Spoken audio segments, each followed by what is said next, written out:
David Licauco may inamin sa publiko patungkol kay Barbie Forteza. Ano ito ating alamin?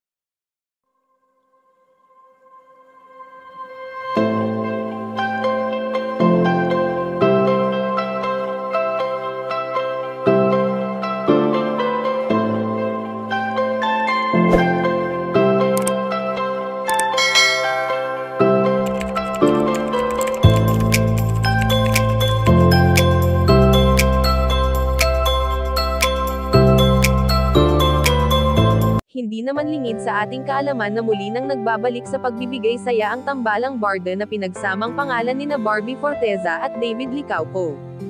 Sa pagpasok ng taon 2025 ay ngayon lang muling nagkaroon ng pagkakataon na magsama ang dalawa, dahil sa naging busy sila pareho sa kani-kanilang mga ganap sa buhay.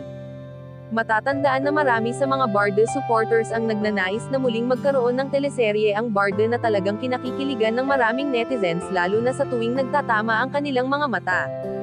Alam naman natin kung gaano kaalaga si Barbie Forteza sa kanyang ginoo na si David Licauco na animoy ginagawa niya itong baby, dahil sa pagpupunas niya ng pawis nito na talagang kitang-kita nating lahat. Kaya naman ayon sa aming impormasyon na nakalap na may pag-amin si Ginoo David Licauco patungkol sa kanyang binibini na si Barbie Forteza.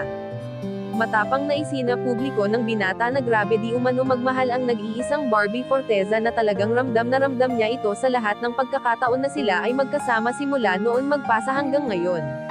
Bagamat walang opisyal na relasyon ang namamagitan sa tambalang barda, ngunit naipapakita at naipaparamdam naman nila sa isa't isa ang tunay na nilalaman ng kanilang puso at damdamin.